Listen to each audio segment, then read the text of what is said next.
Welcome back. Welcome back. This is the Intelligent Developers with your co-hosts, Andre Bueno and Gerard Delane. And we are joined today by a return guest, Mr. Shaun Bell.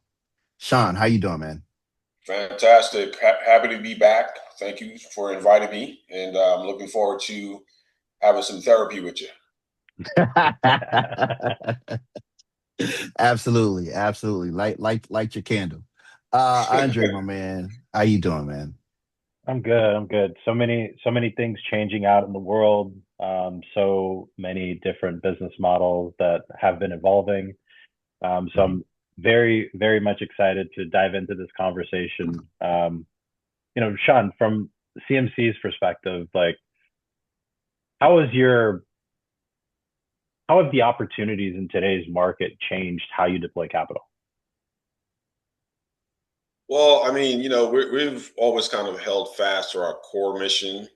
So we're just really looking at, emerging markets, undervalued markets, and, disinvested markets. So we're kind of still maintaining that because that I think still carries a lot of opportunity. But in terms of our strategy, it's really about diversifying, sort of the markets we're in and then thinking about how to adjust to the different policy changes and things that are happening. So, for example, in New York City, we've got, in addition to a lot of policy and a lot of regulation that becomes quite burdensome, we've got the issue and challenge of having folks actually pay rent so you can collect your rent and operate your properties accordingly. So that all of that to me comes together, but we haven't really changed our focus. We are adjusting to the marketplace and hopefully the market, starts running along, in the same way that we would expect it to, and with, have folks, be very excited about, doing real estate and doing deals and building housing and all of those kinds of things. So, as you're looking to expand to new markets, what are kind of some of the things you look for? What are some key indicators that pique your interest? Well, I mean, cost of entry is always key, right? Um, so what does it cost to acquire property? What are sites going for? What's the cost of land? What's the basis you're entering in? And then also, just the general demand for the type of housing that you're probably thinking about, right? So, what do we want to build? Who will be the end user? What's the long-term strategy? And then probably just as important is,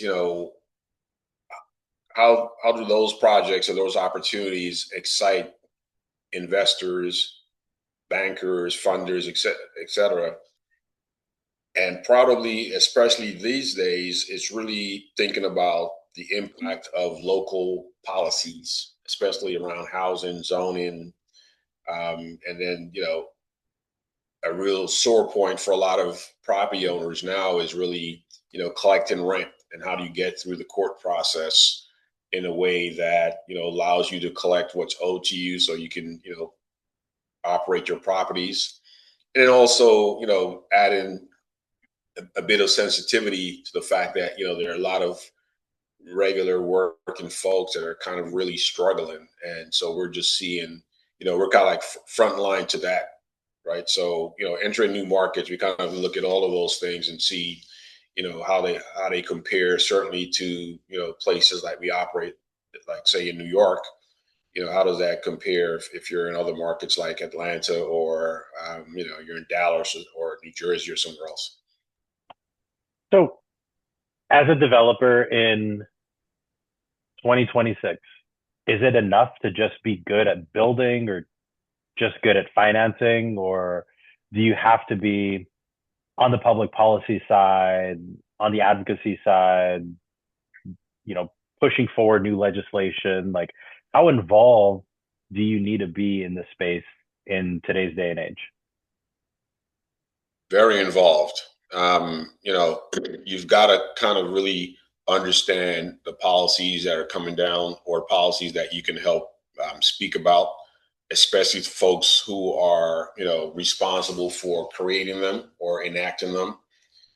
So having conversations at a really grassroots level with the, elected officials when and where you can is really critical, because there are a lot of things that policies that are being pushed that are almost completely one-sided, right? They're not really thinking about, what's the impact beyond tenants, right? It's okay to, be pro-tenant and all of those things, and we're all that. But the other side of it is, it can't be, policies can be totally burdensome on one particular group of folks. And so having people understand, how our business works, and that, we are the first line and the last line for really people's lives. So, there needs to be a much more thoughtful process that's perhaps a more collaborative process where property owners and elected officials, politicians, and people who are responsible for policy shaping can get together and make some sense out of things. Can you dive a little deeper on that, Shaun? So the whole concept of getting alignment with the community, so that you have the desired outcome for you and your investors. What are some tips? What are some best practices? Well, definitely it's about dialogue, right? Because, I think, from a developer standpoint, there's always a developer, and I would say this kind of in a general sense, a developer, property owner, property manager, landlord, whatever you want to call it, people who own property or develop property are often viewed as, these, real estate barons, right? And there's this perception, there's this endless pipeline of money, and and we're the ones that are making all this money. And obviously that's not necessarily the case, right? So there has to be some real communication on the grassroots level with everyone, all the community stakeholders, all the way up to, government officials, as I mentioned, that are responsible for shaping policy, and really having a gut check with an understanding that, listen, we're kind of all in the same boat, right? We want to be able to house people in an affordable way, but we also have to maintain our mortgages, and none of these buildings are exempt from paying insurance, water and sewer charges, taxes, maintenance, non-payment of rent. So, it's got to be a conversation where people realize that, we've got to work together, because at the end of the day, if we don't, then, that housing is not available, both from an existence standpoint, meaning that, units will come offline or people get out of the business, and maybe someone who comes in is not as concerned about, residents, or not concerned about rent levels, or on the development side, we just simply don't build as much, right? So, which is a real conversation that I know, a lot of folks in the industry have. And it's like, well, what's the time frame for building things? When we build them, are we going to be able to make the money that we need to maintain them? So having those conversations in a real simplified way, I think with all the stakeholders, needs to happen, and I don't think it happens enough, right? Because it just seems like there are two opposing forces, when in reality we're not, right? We have different roles, but we're all kind of in the same boat, so to speak. So I'd love to see conversations really develop around, what does it take to really work together and understand that it's a team effort in some ways. And as you're, I guess, kind of navigating those different circles, are you using technology to help kind of scale your messaging? Do you use AI in your day-to-day workflow? Like how have those implementations kind of played out for you? Yeah, I mean, I would honestly say, perhaps a year ago, we were kind of like, what I would call internet driven for information. So we go to the net, spend some time searching information. But now, a lot of what I search is AI driven. I just sort of put some things in there and say, here's my question, go figure it out. And I get all the responses. And oftentimes I get expanded responses. So it's not just simply the direct question. It's sort of like, would you like me to tell you the next step? Or would you like me to expand on this? And so that has been, I think, a major game changer in certainly how I operate, where it's just a quick way of getting to the bottom of things, or at least be able to do a lot of analysis in a very short period of time and get right to where you think the answer lies.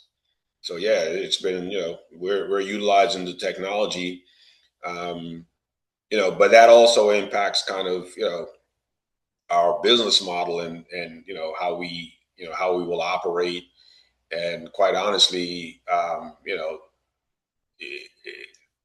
we've discovered that utilizing AI and other technology, it really helps to streamline a lot of the management systems, right?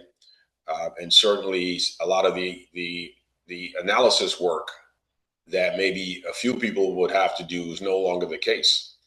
So I think we're going to see that real time. It's got me a little nervous in some ways, right? Because I think a lot of folks are going to be displaced. So I'm beginning to think maybe I might go into carpentry, because I'll be able to at least use my hands before the AI takes that over, right? So it's a little tricky. It's exciting stuff, but not all of it, I think, is going to be very pleasant, at least initially. So, I jokingly tell folks that Shaun made the brilliant decision to move down south in 2019, right before COVID kicked in. And he was able to enjoy the kind of growth of the Sun Belt.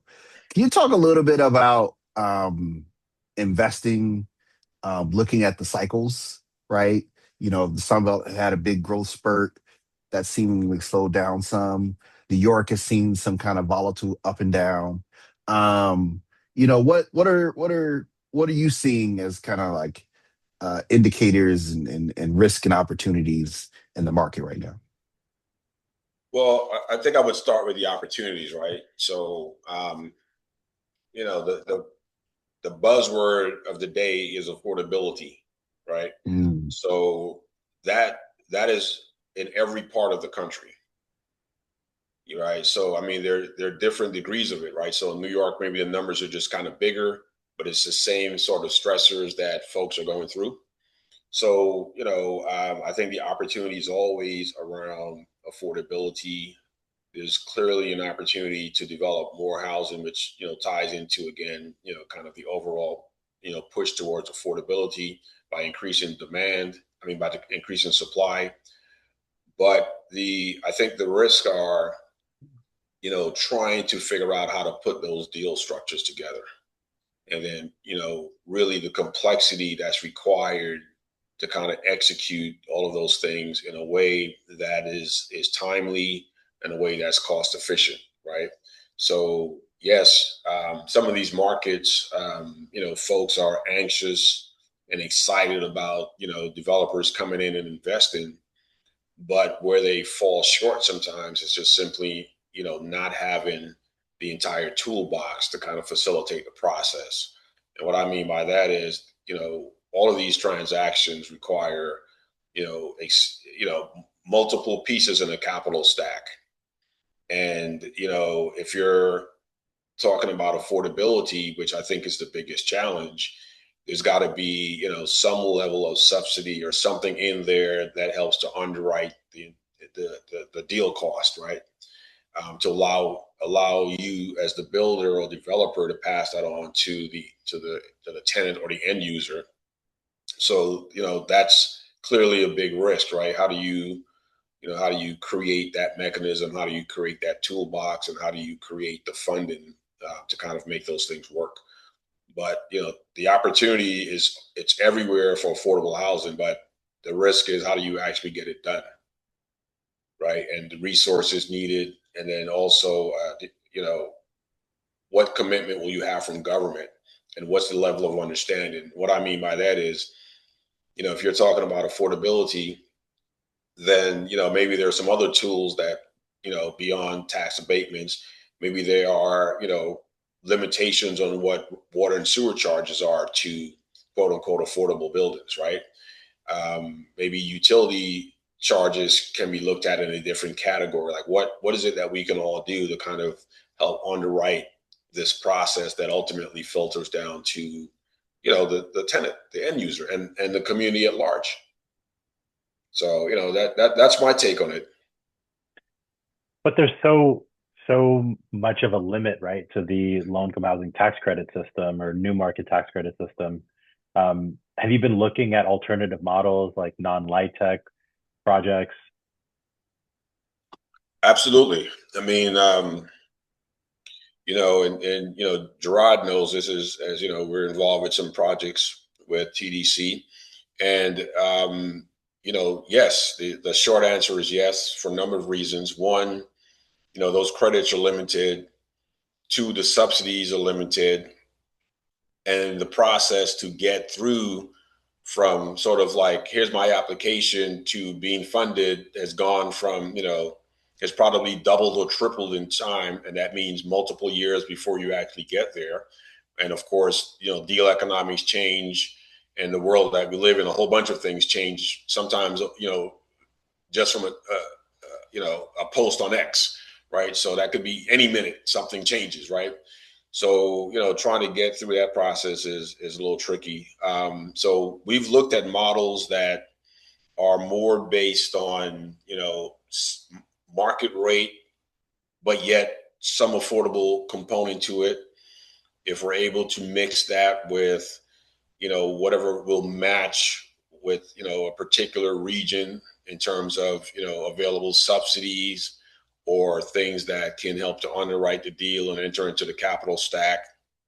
And then just sort of thinking about, you know, um, other alternatives in terms of building design, construction type, all of those things to sort of just get to a place where the deal pencils out. Because that's the end of it. That's really all that we seek, right? Is the ability for a deal to pencil out. And it's plain and simple. There's no special sauce. We just want to build and keep building. And I think the goal is to try to come up with a business model you can scale, right? That you can do this same type of deal, so it's not learning everything all over every single project, which is not the most efficient way to do projects. Um, what kind of advice did you have for those who are, you know, trying to get in some complex deal and they need to protect their downside? What is some advice to having longevity in this business? First thing I would say is patience, right? That's probably the biggest thing. And I always tell a story that I've done a market rate deal, and it was a pretty good deal. What was a little off was kind of when I thought it would be executed, and in my head I went Christmas shopping, right? If you understand what I mean, right? So I was like, yes, I'm going to get this, I'm going to do that, and none of that happened in the time frame, right? So after those kinds of things, I've learned to just be like super patient. Make sure that you have sort of like multiple irons in the fire. So you've got to be able to move, a bunch of things, because they none of these transactions happen exactly within the time frame that you're envisioning. And then just as important, it's never exactly the dollar amount that you envision. Well, and that's, good and bad, right? So there's some things that you can't control. So I think you've got to kind of make sure that you've got patience, you've got some level of capital, you've got some ways to keep revenue flowing while you're working through the deal process.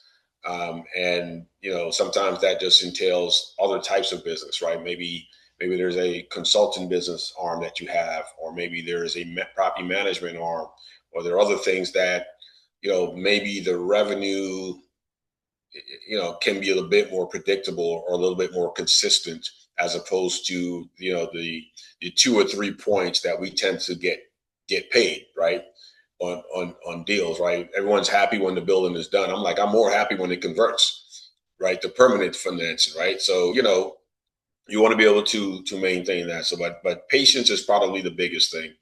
and understanding that there are going to be ups and downs, and being able to adjust to every change that happens. So yeah.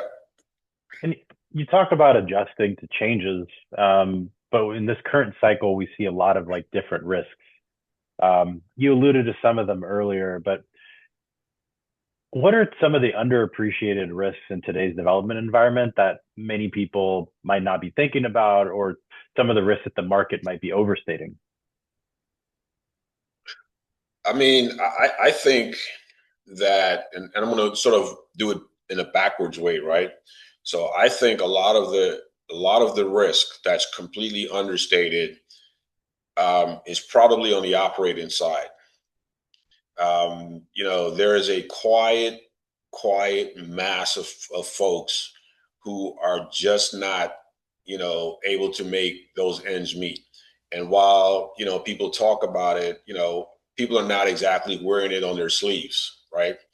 So, those folks are the underpinning of our industry, right? So they can't pay rent, so therefore, we're going to see the impact of that. And I think it's completely understated. I'm not sure when, it will be kind of like an honest conversation front street, and more importantly, when there will be an honest conversation with government as to what the government is going to do in a real significant and impactful way to kind of change the dynamics of housing affordability in this country, right? There's got to be a serious effort. It's clearly not only private industry, but there's got to be, if we can find money for ballrooms, I'm pretty sure we can find a lot of money for housing, folks who are in danger of being in the street. Whoa, whoa, whoa! Leave those historically, architecturally relevant ballrooms out of the conversation. I love it. I love it. So, our last question for you, Shaun, and we've mentioned that things are changing swiftly. So it's hard to look out very far into the future. So I would say in the near future, what should developers, investors be focused on? Survival.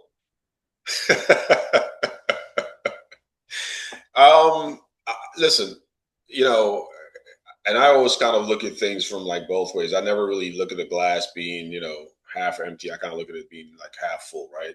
So Mm, listen, there's always opportunity at every turn. The question is about timing, right? So we know in the development space, there's always going to be a need for housing. There's always going to be a need for real estate development. It's just a cyclical thing, and how long that cycle lasts is kind of like, what's key to your survival, and understanding, you have to get in and try to get as many things done while, there's a change. What's perhaps a little different now, I think people are,